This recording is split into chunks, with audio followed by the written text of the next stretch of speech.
दोस्तों, ये कहानी एक पिता और एक बेटे के रिश्ते पर आधारित है।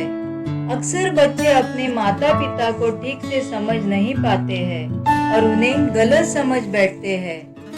बच्चे माँ बाप को कितना भी बुरा क्यों न समझे, माता पिता के दिल में हमेशा बच्चों के लिए प्यार होता है। एक बार कविता किसी लड़के से शादी करके अपने पापा के पास आई और कहा कि पापा, ये आशीष है और मैंने इससे शादी कर ली है। कविता के पापा बहुत ही समझदार थे। उन्हें कविता की ये बात सुनकर गुस्सा तो बहुत आ रहा था, लेकिन उन्होंने बिना गुस्सा किए बस कविता से कहा कि तुम दोनों घर से निकल जाओ। कविता ने कहा, पापा, आशीष के पास अभी कोई काम नहीं है, प्लीज कुछ दिन अभी हमें यहाँ रहने दीजिए। लेकिन कविता के पापा ने फिर से कहा कि तुम दोनों यहाँ से निकल जाओ। कुछ सालों बाद कविता के पापा की मौत हो गई।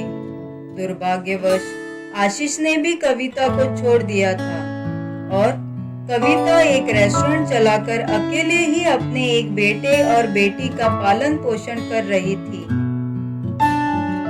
कविता के ताऊ ने उसे एक खबर दी कि अब उसके पिता नहीं रहे। कविता को एक खबर सुन बिल्कुल भी दुख नहीं हुआ। उसने सोचा, उन्होंने मुझे घर से निकाल दिया था, तो अब मैं उनकी अंतिम यात्रा पर भी नहीं जाऊंगी। लेकिन कविता के ताऊ जी के समझाने के बाद वो पापा के अंतिम यात्रा पर जाने के लिए तैयार हो गई। कविता अपने पापा के अंतिम यात्रा पर गई, लेकिन अपने पापा की मौत का उसे कोई दुख नहीं था। कविता के पापा की आज 13वीं थी। सभी क्रियाकर्म पूरे हो चुके थे, सभी मेहमान भी जा चुके थे। तभी ताऊ जी ने कविता को एक पत्र दिया और कहा कि ये तुम्हारे पापा ने मुझे तुम्हें देने को कहा था। कविता कमरे में गई और पत्र खोला। उसमें लिखा था, मेरी प्यारी गुड़िया, मुझे मालूम है कि तुम मुझसे बहुत नाराज हो। मैंने तुम्हें घर से बाहर निकाल दिया था। तुम दर दर की ठोकरें खा रही थी, तब भी मैंने तुम्हें नहीं बुलाया। लेकिन क्या कहूँ, उस वक्त मैं भी बहुत दुखी था। याद है जब तुम 5 साल की थी, तब तुम्हारी माँ हमें छोड़कर चली गई थी। तब से मैंने तुम्हें कभी तुम्हारी माँ की कमी महसूस नहीं होने दी। रात रात भर तुम्हारे लिए जागा। तुम्हारे स्कूल जाने पर पूरे दिन तुम्हारे स्कूल के गेट पर बैठा रहता। वो कच्चा पक्का खाना जब तुम्हें पसंद नहीं आता तो तुम्हारे लिए फिर से खाना बनाता ताकि तुम भूखी ना रहो।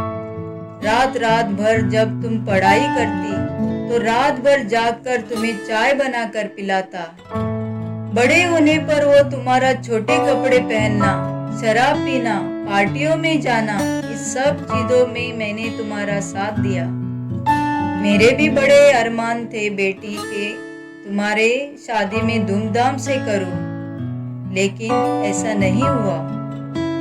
तुम्हारी वजह से मैंने कभी दूसरी शादी नहीं की, लेकिन तुमने अपनी जिंदगी का इतना बड़ा फैसला ही कर लिया। उसमें भी तुमने एक ऐसे लड़के से शादी कर ली जो फिर वासना और पैसों के लिए ना जाने कितनी लड़कियों की जिंदगी बर्बाद कर चुका था। मैंने आशीष के बारे में पता लगाया था, लेकिन क्या करूं, तुम तो उस वक्त प्यार में अंधी थी। खैर, जो भी हुआ हो, बस हो सके तो मुझे माफ कर देना। मैंने तुम्हारे और तुम्हारे बच्चों के नाम बैंक में कुछ पैसे जमा करवाए हैं।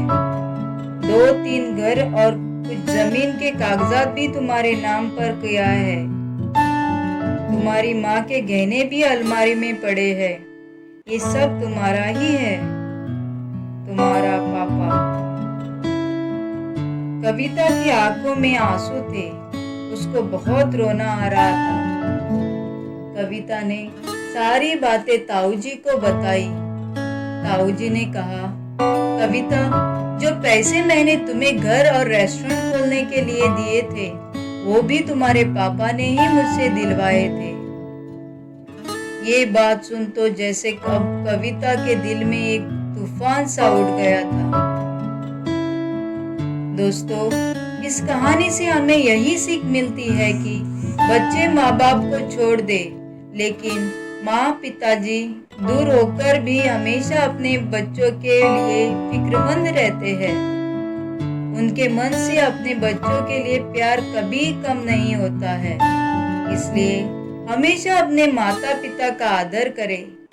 मुझे यकीन है कि यह कहानी आपके दिल को छू गई होगी। तो यह कहानी अपने दोस्तों के साथ शेयर करना ना भूलें।